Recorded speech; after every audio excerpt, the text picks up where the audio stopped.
So, you've got cancer. That's terrifying. I'm sorry for that. We we experienced the same with our dad, and I can remember still clearly the morning of when we got the diagnosis or the news of the diagnosis, where Mum woke me in tears and relayed the news, and I can only imagine what it must feel like for you to have cancer yourself, not to someone you love, but yourself. How blackening that must be to your future. And our dad had a cancer with multiple metastases, so a very aggressive form of cancer, and he was given 60 years of life. And you know, no one survives life, but at this point, Dad is outliving cancer. So thank God for that. Thank God for that.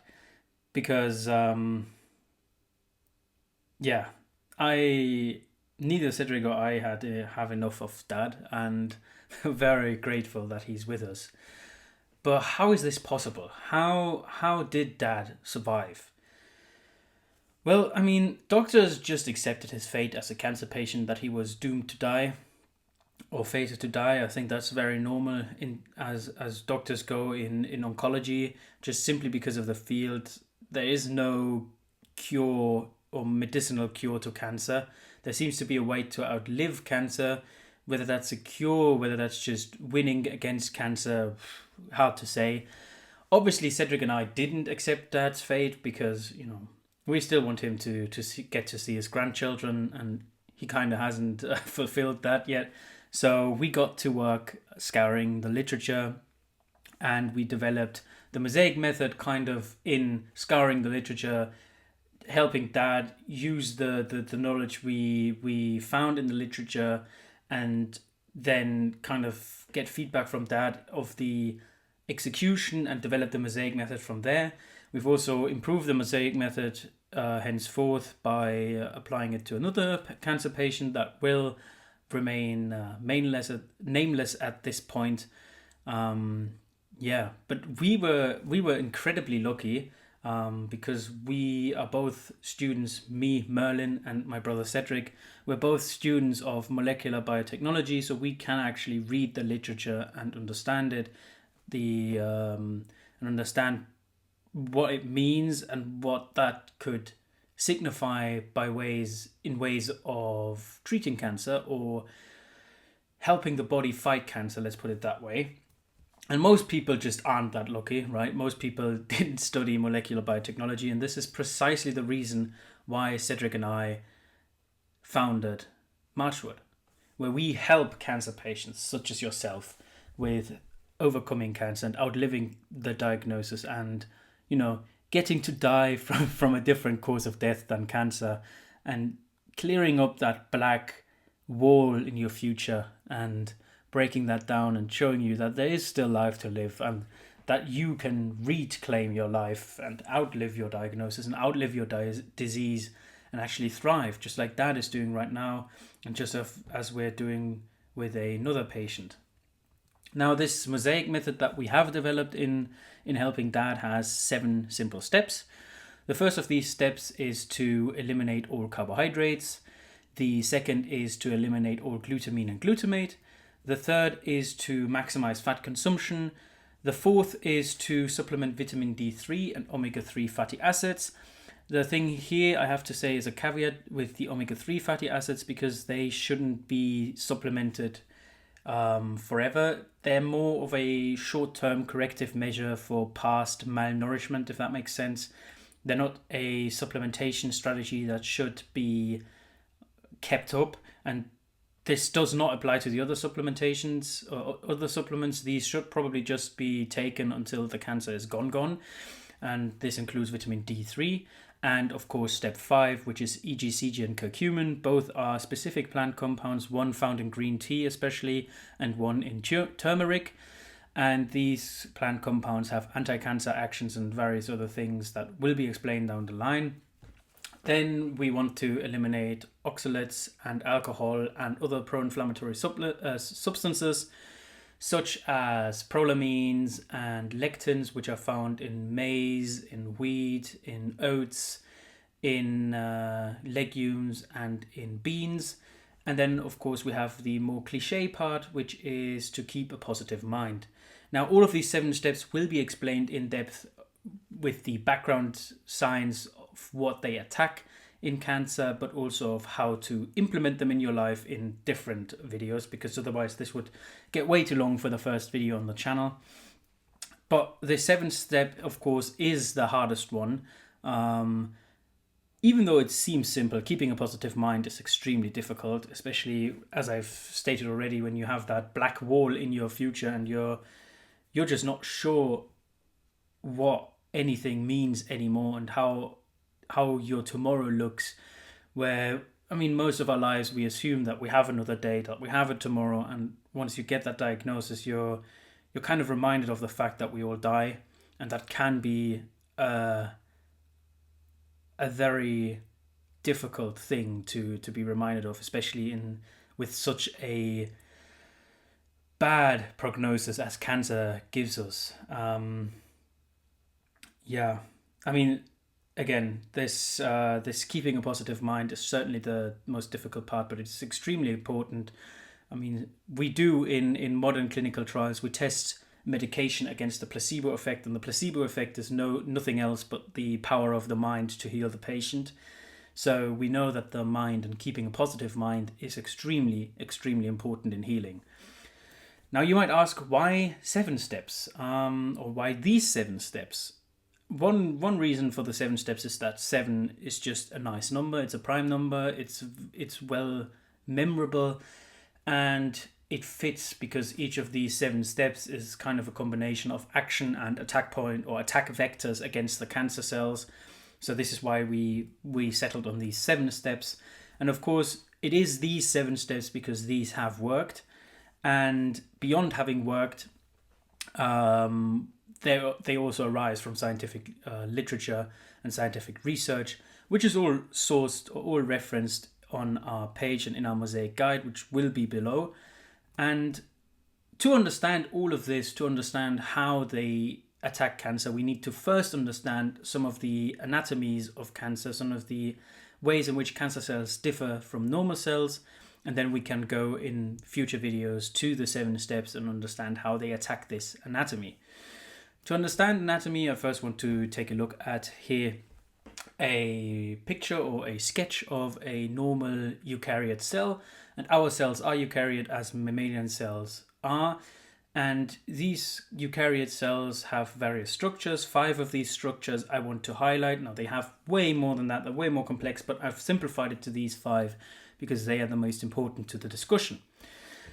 Of course, the entire cell is enveloped by the cell membrane, and the cell membrane envelops the cytosol, which is a solution of water and various proteins and fats that kind of comprise the bulk of the metabolism of the cell. Then we have the mitochondria. This is where the bulk of the aerobic, so the oxygen burning energy metabolism takes place. The non-oxygen burning energy metabolism takes place in the cytosol. Now, these 2 things will become important, and I will repeat them in future videos. Then we have the nuclear envelope, which of course surrounds the nuclear lumen, and the nuclear lumen contains various proteins, but most importantly the nuclear genome, which contains the genes of a cell. And interestingly, the mainstream theory of cancer holds that it is the nucleus which causes cancer, or mutations to the nuclear genome which causes cancer. We now know with recent research over the last 2-3 decades that this is not the case, that cancer is actually caused by degeneracies in the mitochondria and by abnormalities in the cytosol. How do we know this? How can we know this? Well, there are many experiments we can do toward this. There are many experiments that were done towards this, but I want to highlight 2 experiments here to just demonstrate that this is the case, and then in future videos we can move on to how we can capitalize on this fact. If we take a look here at two cells, we have on the leftmost, we have a cell that has a cancerous nucleus and a healthy cytosol, and a healthy nucleus and a cancerous cytosol on the right side. Now, this is an experiment that researchers did where they cultured cancerous cells and then healthy cells, and then I'm simplifying extremely, but they basically just swapped out the nucleus from the two. So we have a cancerous nucleus in a healthy cell and a healthy nucleus in a cancerous cell. And interestingly enough, if we look at the mainstream cancer theory, the leftmost cell should become cancerous and the rightmost should become healthy. This is not the case. So the leftmost became healthy and the rightmost became cancerous. This means that the nuclear genome isn't the primary cause of cancer or isn't even a determining factor of cancer, and the cytosol is far more determining, because here again the cytosol determined the outcome of the cell. Now, this is a experiment obviously in a monocellular state. So the question then arises is, how relevant is this to multicellular life, such as a frog, for example? In the second experiment, researchers had a cancerous nucleus from a frog tumor and they cloned that into a healthy oocyte or a healthy egg cell from a healthy frog. And this experiment wasn't done to prove or disprove any of these cancer theories. It was a completely unrelated research query. But what they found is that these healthy oocyte cancerous nucleus cells, these had normal differentiation into the tadpole stage of frogs. And in this tadpole stage, they had functioning nervous system, functioning circulatory system. They reacted to stimuli, they could swim, they could regenerate parts of their tail when it was clipped, which is perfectly normal for tadpoles, not so much for humans, but for tadpoles it is normal. And this shows that the nuclear genome does not determine, even in multicellular organisms, the entirety of the health or the function of the cell, because here we had a cancerous nucleus and a healthy cytosol basically from the healthy oocyte, and we see normal differentiation, which the mainstream cancer theory would not expect, or would basically say this is not possible. It is possible, apparently. Differentiation here, just to zoom in a bit for people who are unaware, is the process of a cell becoming specialized in the construct of a multicellular organism. So, for example, all of our cells, all of these specialized cells that I have, for example, in my hand, the muscle cells, the tendons, the skin cells, my heart cells, my liver cells, etc., all of them have differentiated from a singular oocyte with my father's sperm, right? So this combination of my mother's oocyte and my father's sperm was one single cell, and from that expanded and differentiated into the specialized cell types you now see all around my body. And of course, we'll go into more in-depth explanations on all manner of things, depending on what questions you have, what questions will arise in the comments, and what questions we ourselves think should be answered. And of course, we'll have future videos about the 7 steps of the Mosaic method in the future. And if you want to take a more in-depth look at the Mosaic method and the 7 steps of the Mosaic method, you can get our Mosaic method guide for free on our website. It's basically just a rundown of an overview of cancer anatomy and of the Mosaic method steps, why they work, how they work, and how to implement them. All of these kind of more day-to-day things of what the dosage is, etc. And with that out of the way, I think we understand now a bit more about cancer metabolism. I think we've kind of had an overview over the Mosaic method. And with that, I wish you good health and lasting healing. I hope to see you in the next video when we take a look at one of these 7 steps, or perhaps in a bit more in depth on the whole cancer anatomy thing, depending on what you ask for in the comments. There's a lot more detail I could go into with these cancer cells and cancer anatomy, but I think it's enough for this video. 15 minutes should be enough. And with that, I say thank you and wish you the best of luck and the best of healing, and of course, lasting health. Cheers.